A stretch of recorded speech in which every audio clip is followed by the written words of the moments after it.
Welcome to the Byline Times podcast. My name's Adrian Goldberg. The Byline Times, telling you what the papers don't say and reporting it without fear or favour. This time, women fighting back against male violence. We were hearing once again these messages from the police, from men saying, don't go outside, don't walk home on your own. And I was like, how can we still be in the position where male violence is happening and it is women who are being targeted with advice on how they should modify their behaviour? Plus an exclusive interview with the campaigner who has waged war against one of the world's biggest porn sites. The victims are coming forward. There's multiple lawsuits now. I think there's 5 or 6 lawsuits currently against the company. 3 of them are class action lawsuits on behalf of minors, of children who have been raped and abused and exploited for profit on Pornhub. And as the FA publishes its long-awaited report into child sexual abuse in football, one survivor and campaigner says it doesn't go far enough. He wants mandatory reporting of any reasonable suspicion of abuse. Let's not forget there's mandatory reporting for money laundering, but there isn't for child abuse. Hello, none of it makes sense. It's quite illogical. As you can tell, it's uncompromising stuff this week. We will be talking about adult subjects in a grown-up way. You have been warned. Before all that, just a reminder that the Byline Times isn't backed by any media tycoon or corporate interest. We are funded by ordinary people like you. For just £36 a year, you can take out a subscription to our brilliant monthly paper, the Byline Times. In doing so, you'll be helping to pay for this podcast, Byline TV, and our website, bylinetimes.com, where you'll find details of how to subscribe. That's at bylinetimes.com. Vanita Knoll, Tracy Kidd, Nellie Mustafa, Zahida B, Josephine K. The Labour MP Jess Phillips marking International Women's Day with her annual reading of all the women and girls killed by men in the last year. It's a grim toll of 118 victims, including Sarah Everard, whose murder in London recently prompted a vigil on Clapham Common in defiance of COVID restrictions, which met with a violent police response. Sian Norris penned a piece for Byline Times after Sarah Everard's death that was suffused with articulate and righteous fury. I brought her together with Nazir Afzal, former Chief Crown Prosecutor for North West England, whose career was marked by a determination to get justice for women abused by men, most famously in Rochdale. First, Sian, on what precisely fired her anger. It was a number of levels of anger, shall we say. The first sort of reaction that I had, sort of at the early stages when it was being reported that this young woman had disappeared, was we were hearing once again these messages from the police, from men saying, don't go outside, don't walk home on your own, take precautions, keep yourself safe. And I just thought, you know what? I live in Bristol. When the Joe Yates terrible murder happened, we were being told again, don't go out after dark, stay indoors, get taxis. And I was like, how can we still be in the position where male violence is happening and it is women who are being targeted with advice on how they should modify their behaviour? Then the anger kind of was exacerbated by hearing men again sort of defending this kind of safety message by going, oh, you wouldn't leave your keys in the ignition of a car and not expect it to get stolen. And again, it's like women aren't objects. Women aren't pieces of property that can be stolen, that can be claimed on insurance. We're not asking. All we're asking is to be free, to have the same rights as men, to own public space, to be present in public space without being blamed, without being harassed, without being assaulted, and in this horrific case, without being murdered. And I think there was a real sense that women had just had enough. I texted my friend, I was like, women are done. We can't listen to these same messages being played over and over again with nothing changing. And that once again, women are being told to put themselves under a curfew. We already live under an unofficial curfew. We already do all of the things that men advise us to do, and it doesn't keep us safe. So we're not going to do it anymore.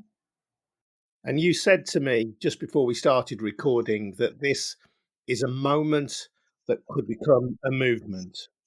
Absolutely. I think in some ways, the reaction of the Metropolitan Police has taken what was a moment, or could have been a moment, into a movement. The fact that from the very beginning they said to women, oh, don't worry, this is really rare. Yes, of course, stranger abduction is a rare situation, and most violence against women happens within the home. It happens from men that you know, either in a relationship with, work with, family members, etc. But the fact is, it is not rare for women to feel afraid on the streets. It is not rare for women to feel vulnerable on the streets. So that was a kind of tone-deaf statement to make in the first place. And then the scenes on Saturday where the police reacted with such aggression and such kind of this kind of visceral anger that seemed to be present in those scenes. And I think if the police had behaved differently, perhaps we would have all had our, a peaceful vigil. There would have been a moment of reflection. But now it's become a movement because women are saying, we can't even grieve. We can't even have the space to express sorrow and anger without that being silenced. And I think women are really, really annoyed is the polite word that I will use. And Nazir, you've issued a challenge to men, haven't you? Just explain that. A lot of men approached me last week and said, look, what can I do? And there are lots of answers to that question. But first things first was some kind of public declaration that we will act differently, or that we acknowledge the pain that Sian has very articulately put across. The awe-inspiring, probably not the right words, but the words of women, particularly on social media, talking about experiences that they've never shared before. So absolutely, I'm with Sian on this. I think, strange as it may sound, but a police officer contacted me on Friday and said to me, Nazir, this is our George Floyd moment. Women can't breathe because of us. What are we going to do differently? First things first was to put an open letter out there, which tries to articulate some of the thoughts that I had and others have had around the root causes of violence against women, male violence against women. And it does what it does. I think something like 250 people have signed it so far, and it's still out there. So people, please, by all means, show your commitment.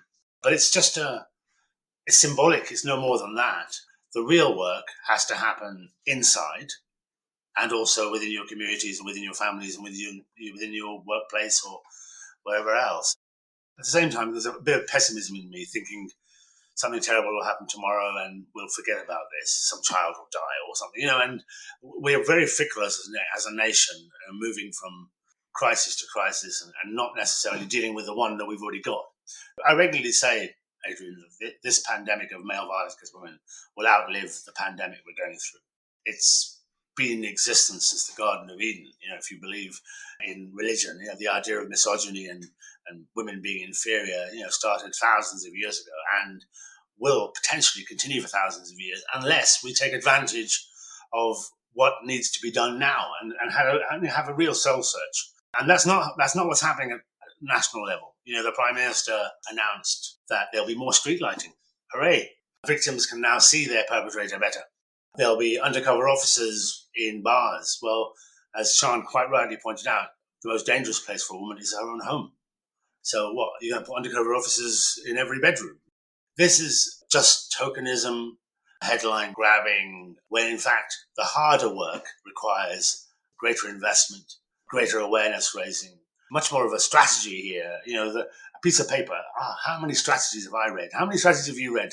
Filing cabinets are full of them. The reality is action takes leadership and engagement, and I'm not seeing any of that.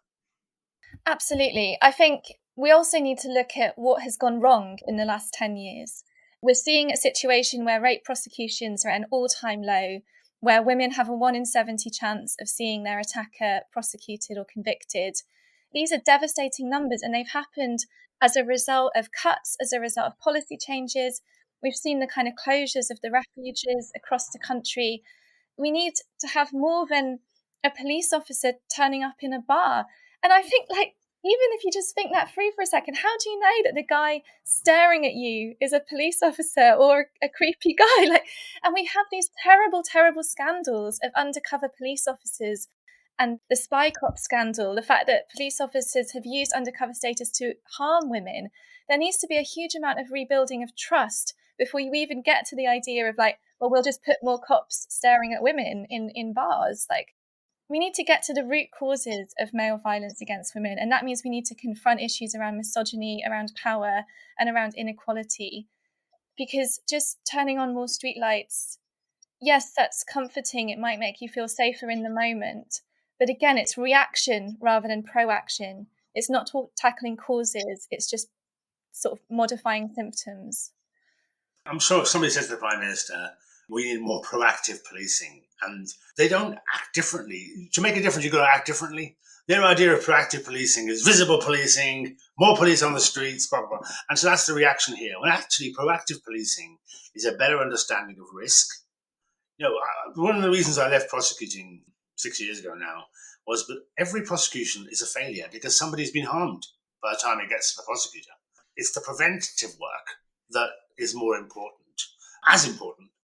Sian's absolutely right. What's happened to justice when it comes to every area of justice, but particularly violence against women and girls, has been shameful, a travesty.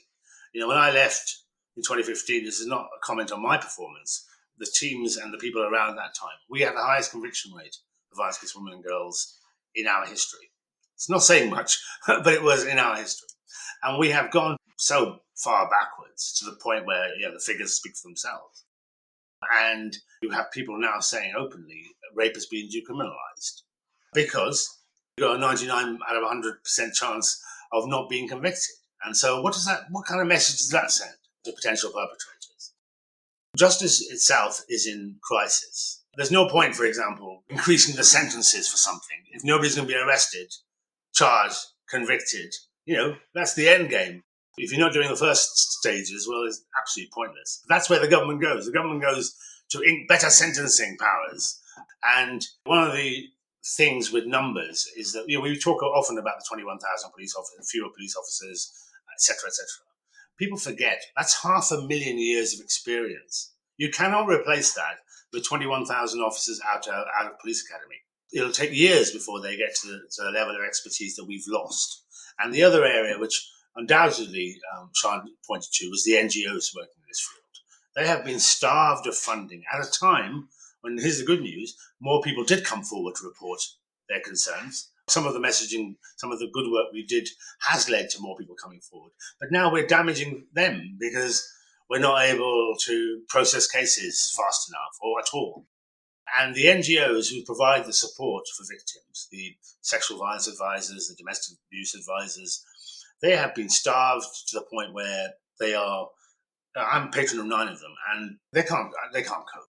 And they've not been able to cope for a long, long time. And the very best they can do is identify the most at risk and provide them with counselling or therapeutic support. Whereas they can't do anything for the bulk of the people that would need the help. And the government's response here is it's not joined up and it's not strategic enough. One thing that strikes me about this, Sian, is that masculinity as a whole has to be questioned by this. That's something that Nazir has raised in his letter. The masculinity that we all as men buy into has something at the end of the continuum which is very dark and very dangerous and very violent. Absolutely. And I think one of the things that has really concerned me over the last couple of years, and particularly with events more recently, is there was so much work done to encourage women to report. And that work was really valuable and it made a difference. We did see this increase of reports. And I don't want to get to a point where that reporting drops off again. It's already not high enough. Most incidents of male violence against women don't go reported. There's that famous statistic that it takes 35 incidents of domestic abuse before a woman calls the police. This is still a problem, but we cannot risk continually going backwards. There's something like 233 rapes every day. What are we doing? How are we as a society allowing that to happen? How has that become acceptable? How has that become normal? The government has announced, I think as part of this bill, 11 million to provide support for victims of sexual violence during the criminal justice proceedings. It's one of those classic cases where, Yeah, 11 million sounds a lot until you realise there's 233 rapes every day. It goes back to what Nazir was saying about men need to think more about what they can do. And like Nazir, people have asked me, like, oh, what can we do? It's a bit like, well, you need to speak to each other. You need to speak to one another as men and question behaviours that you see in your groups of friends. And I saw this really great bit of stand-up from a male comedian who said, I thought I was on the right side, but I did nothing. I thought that just by doing nothing, I was already the best guy at challenging violence. And it didn't work because his friend went ahead and raped someone. So I think men really need to sort of step up and speak to each other and have those kind of open conversations about their own ideas about sexism, their own ideas about violence against women. And, women are there as well, like, talk to us, but don't rely on women to teach you what to do better or explain to you again and again how painful it is to have to bear our experiences over and over to try and change the conversation. Men need to start talking about their own experiences of misogyny and sexism. I mean, that's a really good point. And, I can't begin to tell you the number of friends I've lost or deliberately lost because I challenged them on their jokes or their attitude. And we need to do much more of that. It's Sian's point about silence isn't complicity, but silence creates the landscape or permits the landscape to be created where men feel they can do what they do. And, I was brought up, and I'm sure, Adrian, you probably the same thing, masculinity, man up, power, control. If ever I said something about women and girls, in a positive way, oh, you're in touch with your feminine side now, are you? As if somehow that's not masculinity. Masculinity is much broader than military action, attacking, being violent, all that. But that, sadly, is the general discourse, isn't it? And the way education operates is to make you think men play rugby and women play netball. That's the point. We've got to change. We have to have a conversation about changing the whole narrative, and that is the more difficult thing, which is why government doesn't want to go there. Some of the work I've been doing, one of the roles I have is advisor to the Welsh government. So from September, the Welsh government are now committed to mandatory relationship education in primary school, starting from the age of 5, because hate is learned behaviour, and you learn it at home or in whatever environment you're in. And so what is the state doing to tackle that? And so we need to have those conversations about what's a good relationship, what's a bad relationship, abusive relationship, what's masculinity, what's gender equality, as early as possible before those views become entrenched in a child or a young person. But whenever I have that conversation in England, Adrian, the English government, oh no, I don't know if faith groups will accept that. I don't know if whoever will accept that. And so excuse after excuse about delivering something that we know works. Yeah, I've written a lot about the need for proper comprehensive relationships and sex education, and to kind of undo this myth that when we're talking about sex education in primary schools, we're not talking about the mechanics of sex. We're talking about respect. We're talking about, sharing is caring. We're talking about breaking down which toys are gendered. All of those play a really important part. And then obviously as you move through education, you can talk more openly about some of the more, shall we say, explicit issues. But if we don't have education from a really early age, we are missing a trick in changing attitudes of young men and women, because the statistics of violence against women who are under 18 are already shocking enough. And we talk a lot about mental health of young women, and everyone goes straight to blaming social media. I go straight to blaming endemic sexual violence. Like, these are real issues that are impacting young women's lives. And we know, as Nazir says, that one of the big solutions is education. So why aren't we doing it? Sian Norris, who investigates attacks on women's rights and plenty more besides for Byline Times. You can help fund her excellent writing and this podcast by taking out a subscription to our monthly paper, The Byline Times, which costs just £36 a year. More info at bylinetimes.com, and if you have already subscribed, thank you. Now, alongside Sian, you heard Nazir Afzal, former Chief Crown Prosecutor for North West England, whose autobiography, The Prosecutor, is released in paperback next month. Now for a story about the abuse of women and girls that is both deeply unsettling and hugely inspirational at the same time. Some of the details you'll hear will upset some listeners. Laila Mickelwait discovered that one of the world's most popular pornography sites, Pornhub, contained videos featuring women who had been raped, trafficked or were underage. Shocking stuff. All the more so when you realise that Pornhub generates around $460 million a year in revenue and has more monthly visitors than Netflix. Laila took it upon herself to fight back on behalf of the victims and survivors featured on the site, so much so that bosses of Pornhub's parent company MindGeek, based in Montreal, were recently hauled before the Canadian Parliament to account for themselves. In the last few days, 70 MPs and senators have published an open letter calling on the police to launch a criminal investigation. Laila has been telling me how she stumbled upon the scandal. I've been fighting sex trafficking for over a decade now, and I've focused, probably the last 8 years on the intersection between the pornography industry and sex trafficking, child sexual exploitation, rape, assault, and all of these major, sex crimes that are going on the world's largest and most popular porn site is what I discovered and kind of made known to the public in a kind of a big way over the last year.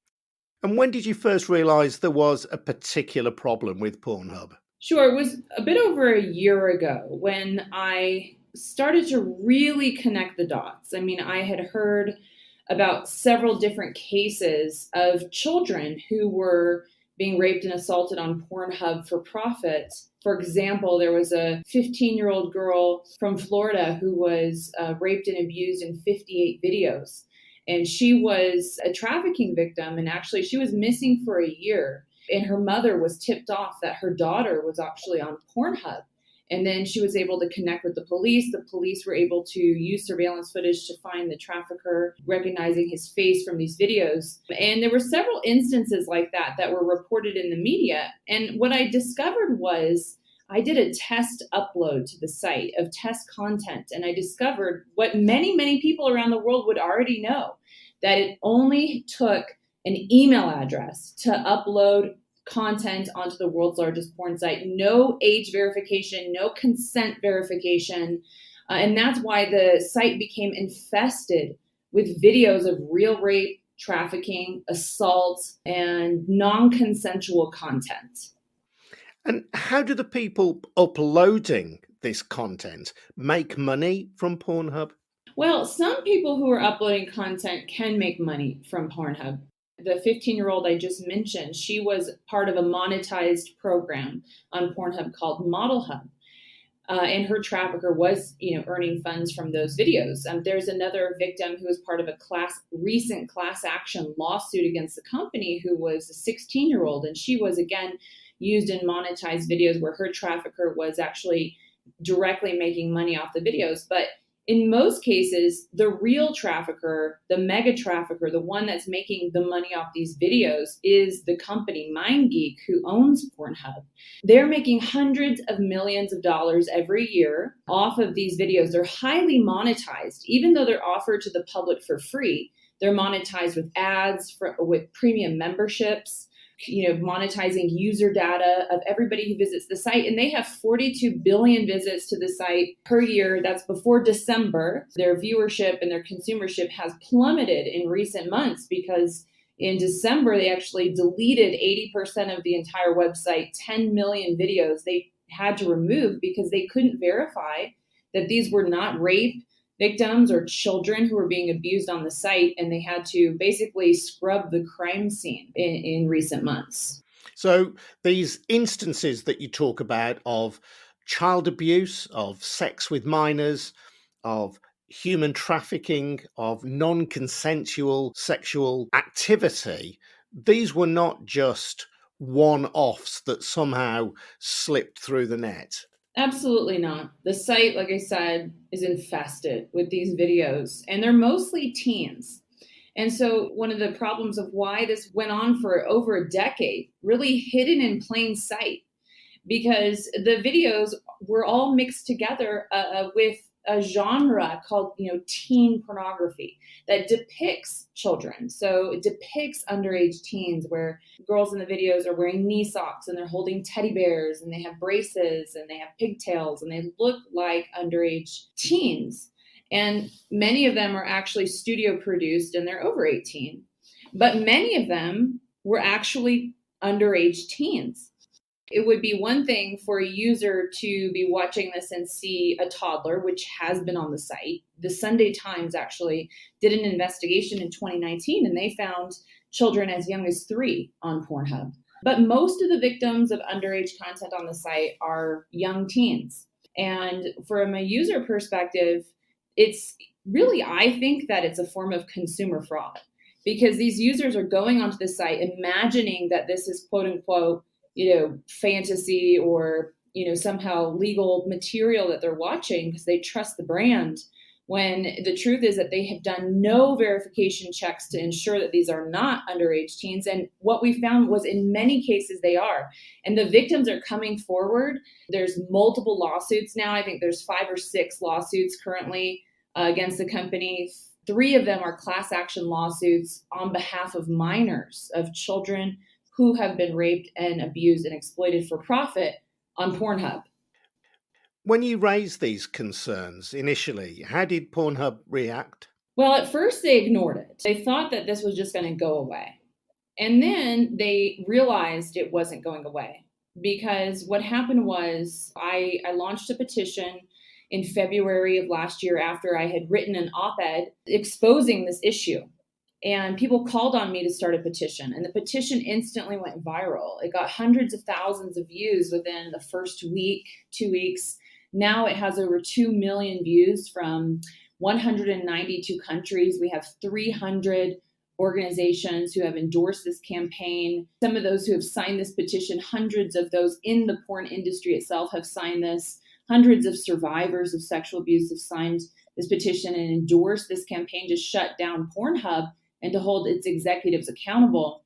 And when they found out that this was not going away, it was just gaining momentum day by day. The media started to cover it. We had hundreds of articles, even before the New York Times groundbreaking expose in December. And they responded by gaslighting activists, gaslighting victims, trying to defame me as an activist, trying to silence me and others who are raising the truth about this injustice. And they did not respond as any responsible company would. Apologize to the victims, admit that you have a problem. They denied. Even in October, they called child exploitation on the site conspiracy theories. And only a couple months later, they deleted 80% of their website because it was infested with child exploitation. So that was their response.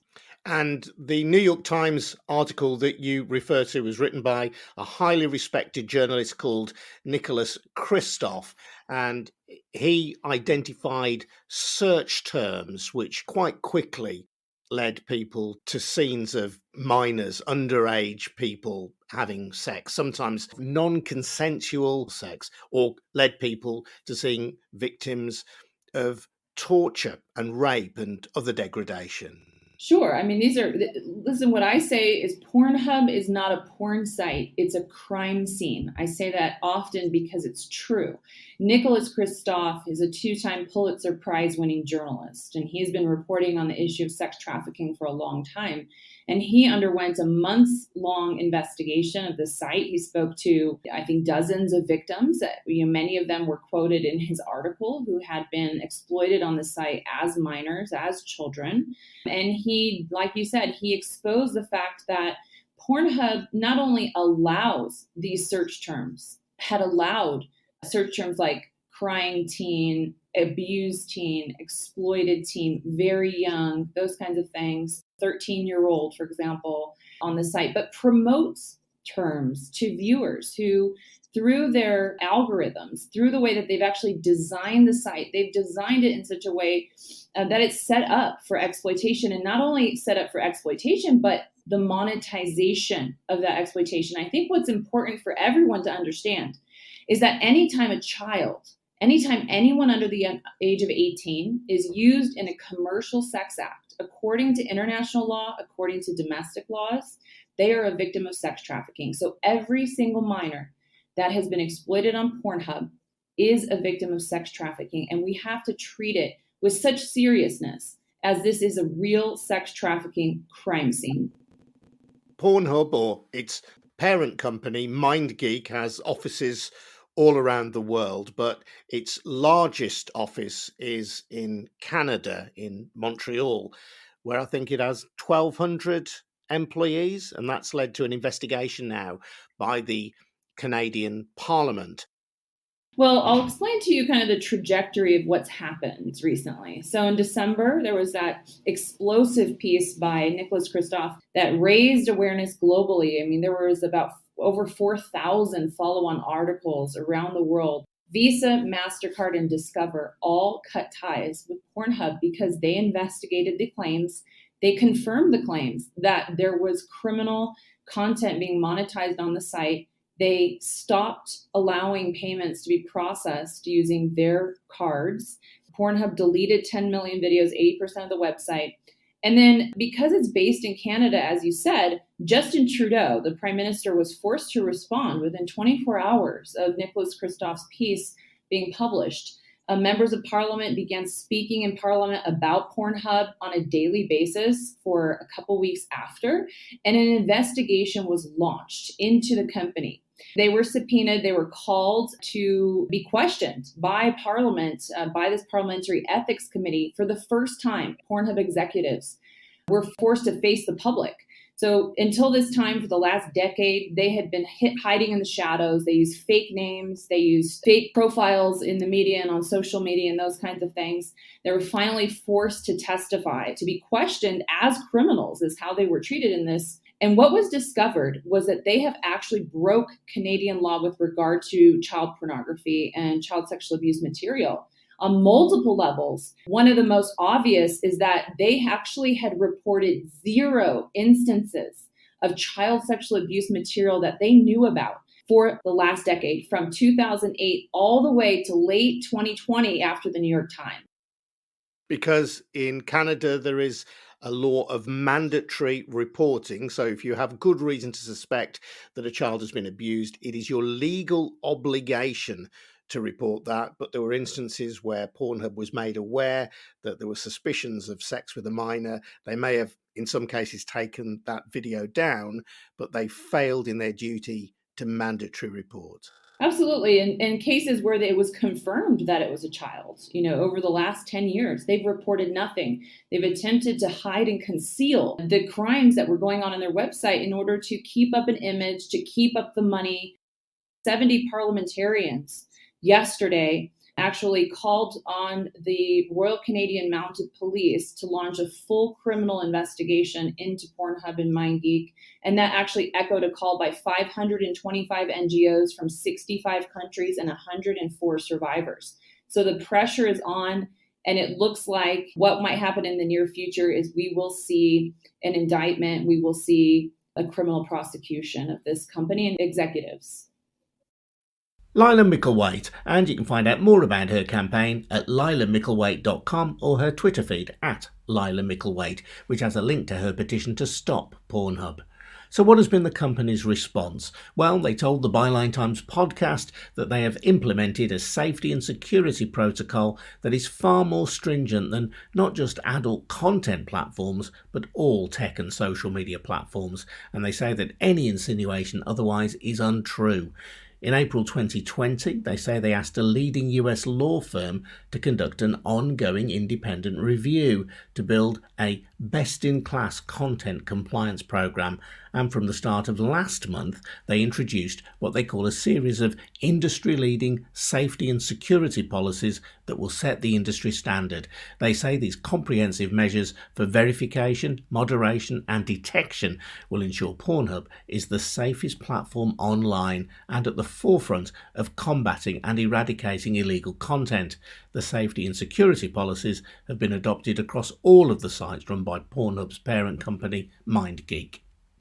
Now this week, the Football Association produced its long-awaited independent report into non-recent child abuse in English football. It was conducted by Clive Sheldon QC, and the issue of mandatory reporting of abuse, which we heard mentioned by Laila Mickelwait, was raised there too. But with a fancy sidestep Lionel Messi would have been proud of, Sheldon said that the whole issue of mandatory reporting was best left for another report, the independent investigation into child abuse. Now, this week I released a film called The Celtic Boys Club Scandal about abuse at one club in Scottish football, and many of the people I interviewed believed that mandatory reporting would have helped protect them or their loved ones.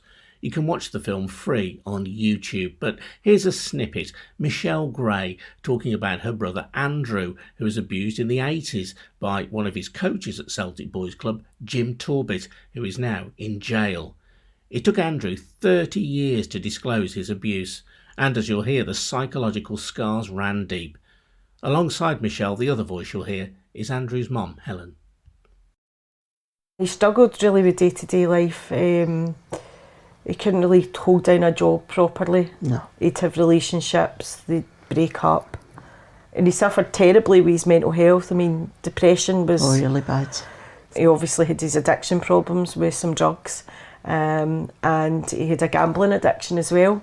And we'd do what we could to help him, and he'd be okay for so long. And then he would have another episode. And that was just the cycle. Mm-hmm. I don't know how many doors in this house where he'd punched holes in. You know, he'd be out in the garden, my dad would be trying to calm him down, he'd lift his hands to my dad, and then afterwards he would be sobbing like a baby. That's it. And he would be so apologetic, and he would say, I don't know where it came from, I'm really, really sorry. And, you know, when he told us what, you know, had happened, for me it was just like a bit of the jigsaw. It just started to make sense. He was so embarrassed, Adrian, about what people would think of him, you know, that he hadn't stopped it and he had allowed it to happen. And we just kept telling him, you have got nothing to be ashamed or embarrassed about, Andrew. You were a child. You were a 12-year-old child. And after Andrew disclosed his abuse, he tried to take his life 3 times? Three times, yeah, between December 2016 and July 2017. They were dark months. Michelle Gray and her mum Helen talking about abuse victim Andrew Gray. Now, in that film, The Celtic Boys Club Scandal, you will hear calls, as I say, for the introduction of mandatory reporting, which places a legal obligation upon anyone with reasonable suspicion of abuse to report it to the police.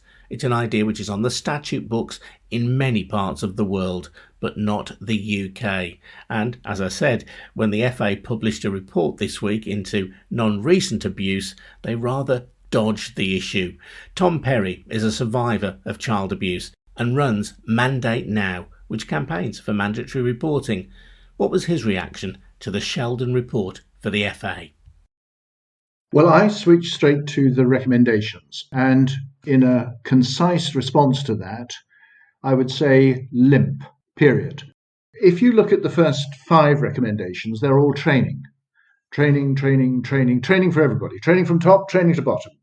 And if you have been in as many safeguarding and how do we make safeguarding better meetings, you will hear the following. Better training, better communications. The point is, though, is that training alone will not make someone who is disinclined to report abuse. No amount of training will make them do that. So I'm afraid at the moment with safeguarding, we're all facing in different directions, and law puts us all facing in one direction. And believe it or not, if we then had mandatory reporting and it was part of this training package that has been suggested, then these recommendations can start to look really quite sensible. But absent of MR, I'm afraid not. For people who don't understand then what MR, mandatory reporting, is, just briefly explain and tell us how it would work in situations of abuse at football clubs. First of all, MR is working in the majority of jurisdictions around the world, common law jurisdictions. So let's just state that right at the onset. We lag the rest of the world. What is it? If I am a coach in a football club and I am responsible for the care of children in my charge, I am obligated by law to report known or suspected abuse on reasonable grounds.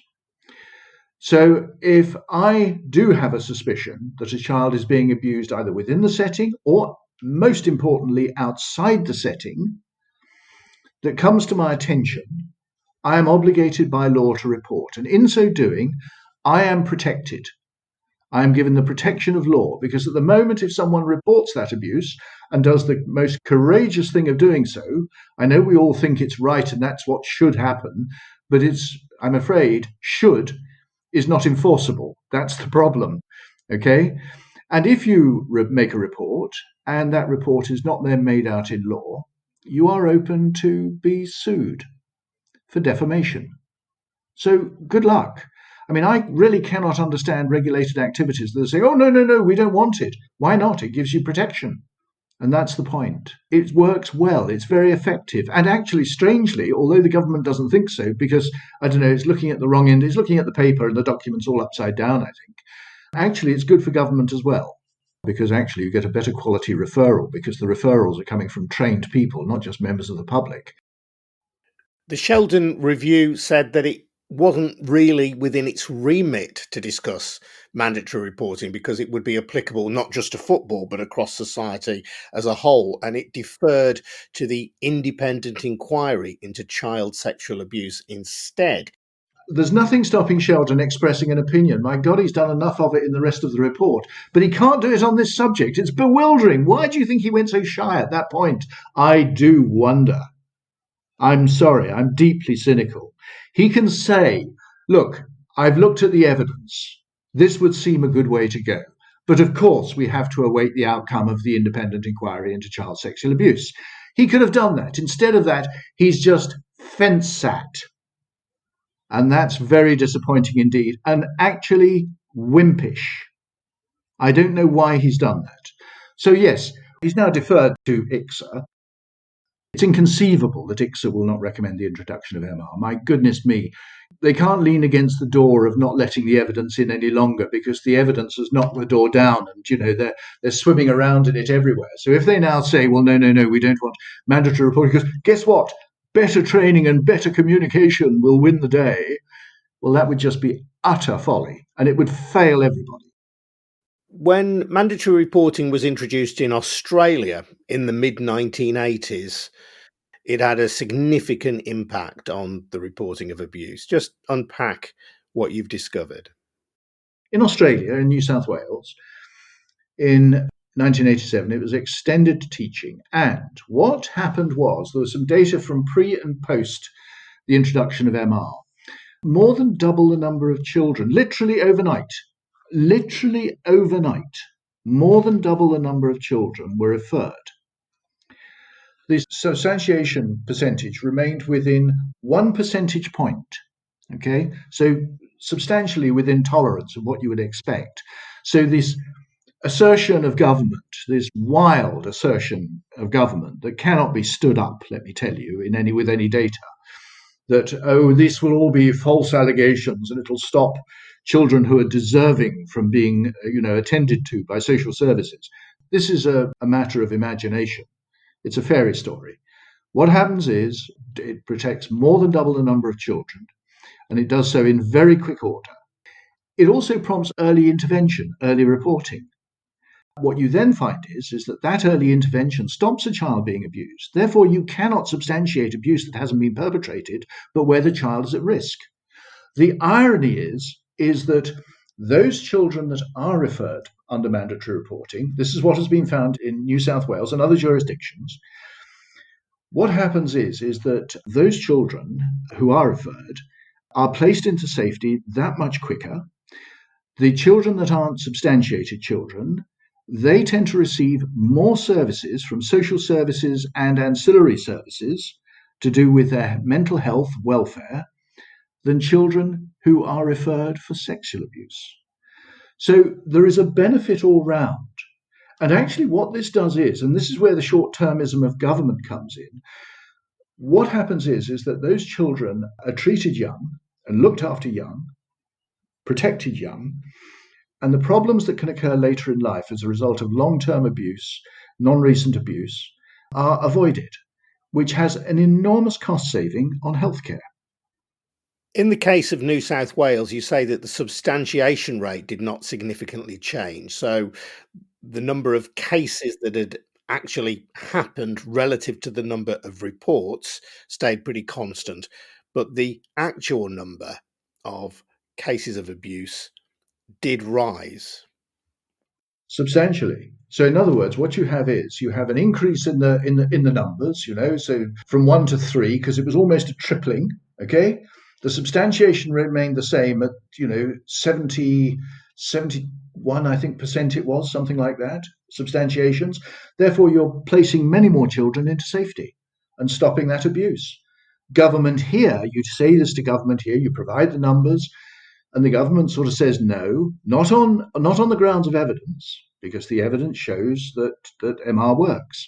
So what they're doing is they're doing it on the grounds of dogma, for want of a better description.